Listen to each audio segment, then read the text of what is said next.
এই পার্সেলটা কিন্তু রিটার্ন এসেছে, আর পার্সেলটা রিটার্ন আসার পেছনে কিন্তু খুবই ইন্টারেস্টিং একটা কাহিনী আছে। তো যখন কাস্টমার এই পার্সেলটা অর্ডার করে তখন কিন্তু তিনি অনেক রিকোয়েস্ট আমাদেরকে করেছে, ভাইয়া এটা একটু দ্রুত পাঠান, এটা আমার অবশ্যই লাগবে, আমার খুবই প্রয়োজন ভাইয়া, ক্যাশ অন ডেলিভারিতে দেন, আমি অবশ্যই রিসিভ করব।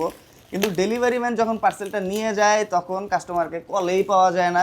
এক পর্যায়ে ডেলিভারি ম্যানের কল রিসিভ করার পরে কাস্টমার বলে, ভাই আমি কিন্তু মুখ থানার নেতা, আমাকে কল যদি আরেকবার দাও সেক্ষেত্রে কিন্তু ভাই অনেক সমস্যা হয়ে যাবে, হ্যান করবো ত্যান করবো।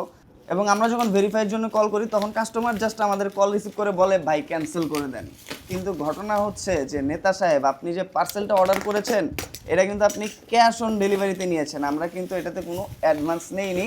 এবং এই যে একটা রেকটম থেরাপি ট্রে অর্ডার করেছে, যেটা হচ্ছে পুরোটাই ফোল্ডেবল এবং ডক্টর টুমিও ব্র্যান্ডের অরিজিনাল। তো এইটা কিন্তু এইভাবে আনফোল্ড করা যায় এবং কাজ শেষে আবার কিন্তু খুব সুন্দরভাবে এরকম ফোল্ড করেও রাখা যায়, আর এটার সাথে কিন্তু হ্যান্ড পাম্পার আছে। তো দেখা যায় যে এইরকম নেতা ফেতার জন্য যারা সাধারণ মানুষ আছেন, যাদের পাইলস, রেকটম অথবা যাদের নর্মাল ডেলিভারি হয়েছে, তো পাইলসের ব্যথা, রেকটম এবং ফিস্টুলার যে ব্যথা আছে এটা কমানোর জন্য কিন্তু ডাক্তাররা সিডস বাথ নিতে বলে, এবং সেক্ষেত্রে ডক্টররা কিন্তু এই ডক্টর টোমিও ব্র্যান্ডের যে অরিজিনাল প্রোডাক্ট আছে সেটা ইউজ করতে সাজেস্ট করে।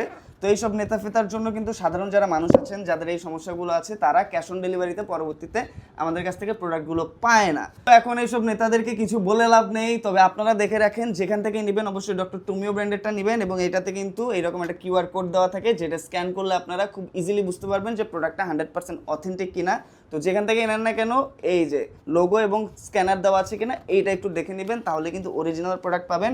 এবং হ্যাঁ, যাদের দরকার শুধু তারাই অর্ডার করবেন, এগুলো এইভাবে অর্ডার করে রিটার্ন করলে দেখা যায় যে আমাদের ক্ষতি হয়, কারণ আমরা অরিজিনাল ইম্পোর্টেড প্রোডাক্টটা নিয়ে আসি এবং খুবই কম পরিমাণে নিয়ে আসি। একজন অর্ডার করলে আরেকজনকে আমরা কিন্তু দিতে পারি না। তো এই জিনিসটা একটু মাথায় রেখে অরিজিনাল প্রোডাক্টটা ইউজ করলে কিন্তু সিডস বাট নিলে পাইলস, রেকটম এবং যে ফেস্টুলার সমস্যা এগুলো কিন্তু অনেকটাই সমাধান হয়ে যায় এবং পরবর্তীতে কোনো অপারেশন লাগে না।